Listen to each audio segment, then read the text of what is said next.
कहा था जहां हरी हो जाए वापस आ, तो ये तो अभी हरी हो गई। उनका कौन से तीर्थ में स्नान किया? बोले 4 को और मार दिया है प्रभु, स्नान तो नहीं, 4 हत्याएं और की। उनका हुआ क्या? पूरी घटना बताई। बोले देखो बेटा, जब तुम अपने सुख के लिए किसी को कष्ट देते थे, मारते थे, तो तुम्हारे लिए वो अंतःकरण की मलिनता का रूप होकर नरकगामी बनाने का पक्का रास्ता तय हो गया था। आज तुमने जो 4 को मारा और लाखों के जीवन बचाने के लिए, तो तुम्हारे को पुण्य मिल गया, तुम्हारे को सुकृत मिल गया, तुम्हारे सारे पाप नष्ट हो गए। कर्म वही है, लेकिन गुरु आज्ञा से भगवत मार्ग में कदम रखा और हिंसा ही की जो करते थे, लेकिन संत दरस से भाव पलट गया। स्वसुख वांछा से नहीं, ये सब गांव की रक्षा होगी, पशु पक्षी बचेंगे, ये भाव कहां से आया? गुरुदेव के दर्शन से, गुरुदेव के वचनों से। ऐसा सद्भाव कि सारे पाप कर्म नष्ट हो गए और वो उसी दिन दीक्षा लेकर महात्मा बन गया। कर्मण्येवाधिकारस्ते, तुम्हें केवल अपने कर्म से जो प्राप्त कर्तव्य है उसमें यह नहीं है कि यही कर्म होना, कोई खास बात नहीं कि यह कर्म करना है तुम्हें जो इसीलिए प्राप्त शब्द है। जैसे पुत्र है, वयोवृद्ध माता पिता है, कोई दूसरा उनको देखने वाला नहीं है और वो जवान बेटा है। अब उसका प्राप्त कर्तव्य जो गृहस्थ धर्म में है, प्राप्त कर्तव्य है माता पिता की सेवा करना। अगर ऐसी स्थिति में उसके हृदय में सुदृढ़ वैराग्य है, अब उसके ऊपर यह लागू नहीं होगा। जैसे महाप्रभु श्री चैतन्य देव सन्यास के लिए जब सची माता से प्रार्थना की, अनुमति मांगी, तो उन्होंने कहा बेटा घर में कोई दूसरा तो है नहीं, विष्णु प्रिया भी तो नवीन अवस्था है, वो तो आज तक बाहर ही नहीं निकली, तो थोड़ा बाजार से जहर ला के रख देना, क्योंकि कोई जहर लाने वाला भी नहीं है।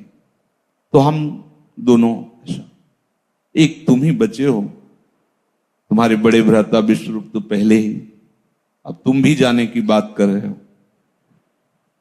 कितना हृदय विदारक समय है कि अभी नवीन अवस्था है विष्णु प्रिया जी की, लोक व्यवहार शून्य, और एकदम वयोवृद्ध सची माता। कैसे बनता है सन्यास का योग? इनकी कौन रक्षा करेगा, कौन देखेगा? विचार किया, विश्वंबर भगवान सारे जगत का रक्षा, बस कूद पड़े गंगा जी में। ये एक अलग मार्ग है, इस मार्ग के पथिक का एक अलग सिद्धांत है, उसको एक दूसरे में मिलाया न जाए। प्राप्त कर्तव्य भगवत प्रेरित। पंढरपुर में श्री पुंडरीक जी बस अपने माता पिता के आराधना में मगन। कर्मण्येवाधिकारस्ते, वयोवृद्ध माता पिता, उनकी सेवा से जो समय मिलता कार्य करके कुछ अर्थ लाते, उसी से भोग सामग्री, और जैसे अपने प्रभु की आराधना की जाती ऐसे माता पिता की आराधना करते। माता पिता कैसा व्यवहार करते हैं, अगर उस भावना से आराधना की जाए तो निपट नहीं पाओगे, पूरी आराधना नहीं हो सफल होगी, विघ्न पड़ जाएगा। हमें कैसा बर्ताव करना है, बस वो हमें सेवा के समय कटु वचन बोलते हैं, हमारी अवहेलना करते हैं, हमें डांटते हैं, पीटते हैं, ये कुछ नहीं देखा जाता। जिसकी हम सेवा करें वो हमारे साथ कैसा बर्ताव कर रहा है ये नहीं देखा जाता, हमें उसके साथ क्या व्यवहार करना है ये देखा जाता है। तभी सेवा धर्म सफल होता है। जो इस भाव से सेवा करता है कि मैं सेवा करूं और उधर से हमें सम्मान प्यार अनुकूलता, वो सेवक नहीं, वो स्वार्थी है, वो व्यापारी है, उसे सेवक नहीं कहते। हम आपसे प्यार करते हैं, आप हमसे प्यार कीजिए, हम आपको सुख पहुंचाते हैं, आप हमको सुख पहुंचाए, ये व्यापारी है, इसे प्रेमी नहीं कहते, इसे सेवक नहीं कहते। सेवक वो है जो अपने धर्म का परिचय जानता है। सबसे सेवक धर्म कठोरा, सेवक सुख चाह, वो सेवक कैसा? मान भिखारी, व्यसनी धन, शुभ गति व्यभिचारी, कहां? रात दिन अपने वृद्ध माता पिता को जैसे भगवान की अष्टयाम सेवा, ऐसे समय मिलता भाग के जाते, कोई न कोई सेवा कर्म के द्वारा अर्थ लाते, फल फूल भोजन सामग्री सब, आठों पहर। और भगवत भावना, ध्यान रखो, अच्युत भावना विहीन हर कर्म बांधने वाला होता है, और भगवत भावना युक्त हर कर्म आपको भगवत प्राप्ति करा देगा। जो शास्त्र विहित है, शास्त्र निषिद्ध तो होगा ही नहीं उससे, जो भगवत आराधना की भावना रखता है। एक बार प्रभु बहुत द्रवित हुए, क्योंकि जो सेवक होता है वो स्वामी को सेवा के बल से अधीन कर लेता है। खास बात उसमें यह होती है कि उसको अपने सुख की परवाह नहीं होती, और जब स्वामी देखता है कि केवल मेरे सुख के लिए ही है, तो उसका हृदय द्रवित हो जाता है और वो सेवक का सेवक बन जाता है।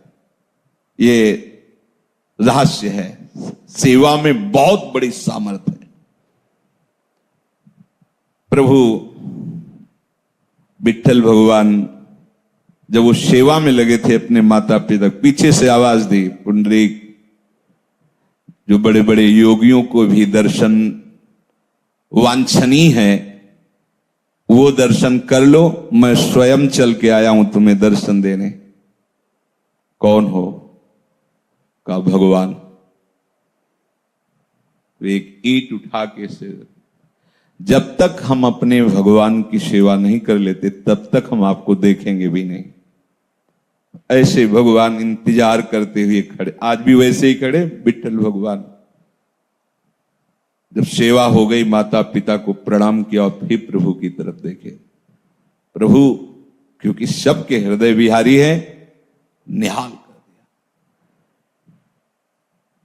अपने कर्तव्य कर्म में इसका क्या फल होगा, ये अगर फल की आकांक्षा की तो आप सेवा धर्म का निर्वाह नहीं कर पाएंगे, कि वर्तमान में ही प्रतिकूलता मिल रही, इतनी हम सेवा करते हैं, वो कभी हमें शाबाश नहीं बोलते, जब देखो डांटते रहते, रात दिन हम कुछ अपने सुख की बात सोचते, फिर भी हम नहीं चाहते, लेकिन ठीक से बोलें तो नहीं बोलेंगे, क्योंकि तुम्हारी बहुत बड़ी साधना चल रही है, और उस साधना की परिपक्वता के लिए प्रतिकूलता उधर से आएगी, जो सेव्य है तुम्हारा, अब तुम्हें उसमें खरे उतरना, खरे उतर गए तो एक ही फल है, भगवान की प्राप्ति। शब्द याद कर लो, ये बहुत बड़ी महामहिम बात है। कर्मण्येवाधिकारस्ते मा फलेषु कदाचन।